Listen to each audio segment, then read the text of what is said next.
now that you've watched a lot of guys interact with women that they don't know, what are some of the dynamics that you've seen there, like when guys are overcoming their fear of interacting with women? You're saying that these guys, they have these irrational fears about things. Well, go ahead. I've noticed certain body language in men that is just nervous behavior that we can all, and women do this too, and we can all use to take a deep breath. I mean, I for one, I'm nervous up here. This is difficult, and it's fun too. So I just have to keep thinking in my head. I'm doing a little check-in right now, and I'm thinking, this is fun, this is exciting, my heart is pounding, but I'm still having fun. And how can I use this? And how can I use this to my advantage? Exactly.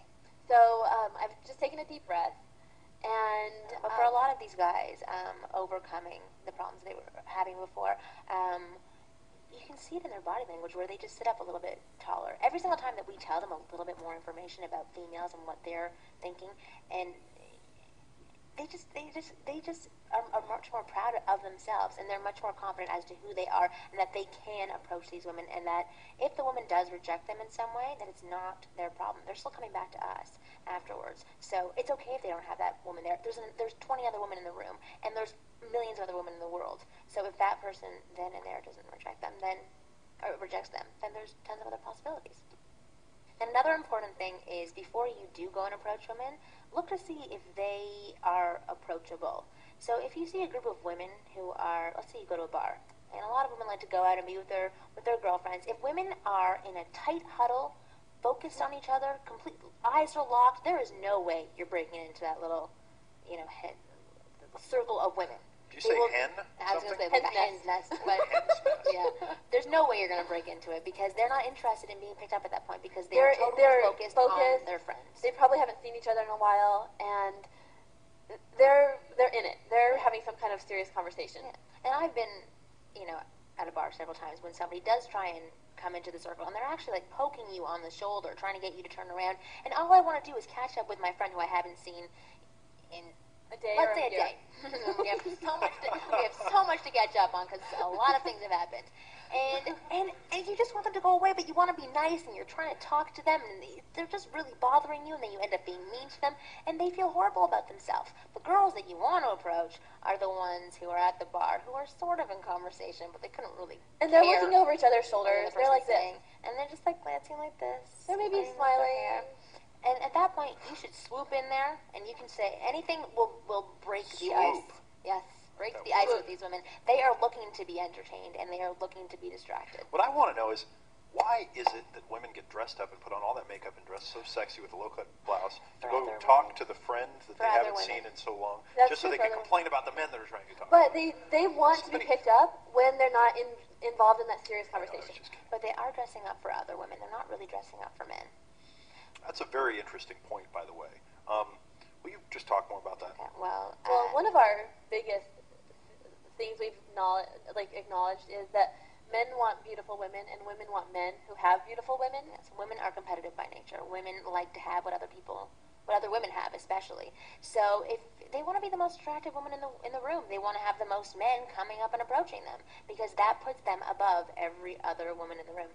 Even your best friend, deep down inside, you are on some level competitive with her. So you guys ever fight? The two of us? Yeah. Yeah. Can I watch? Yes. Yeah. Who usually wins? Actually, we're selling the video of our last. And I have long nails, so. Nice. So what you just said is very interesting. Men want beautiful women.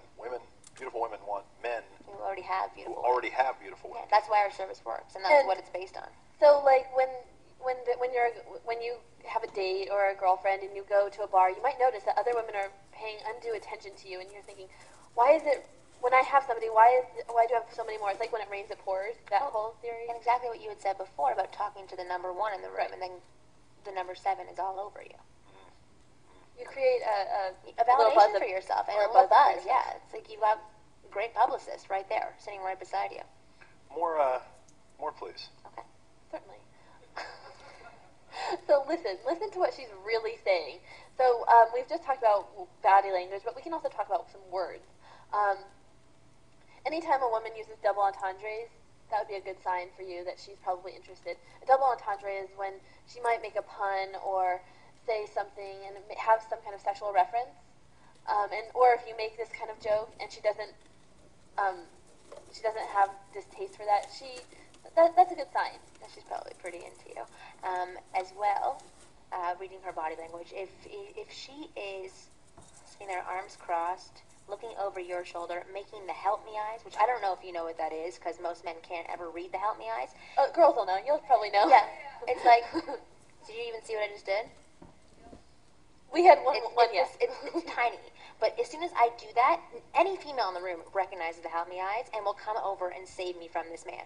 So a lot of the times, and we've let's been do it blaming. again. I see some confusion in the audience. Help me eyes are when you're talking to a girl, and she might look at you, and she'll sort of nod like a ghost, and then she'll somehow find a girl. And lean forward, and her eyes just get bigger. And that other woman, I've done it for strangers at bars.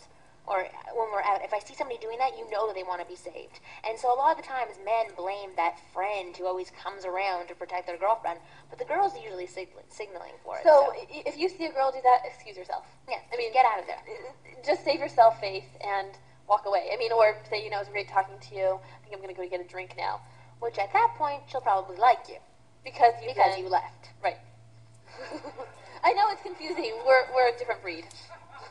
Very interesting. And then also, if they are giving short one-word answers, that's definitely a sign as well, where they're just trying to be polite, because women are very proud. We're bred also to be like cordial, polite, like your little neighbor. And they'll stick around in conversation until they have some sort of easy out. And a lot of men think, oh, she's standing here, she must really be into me.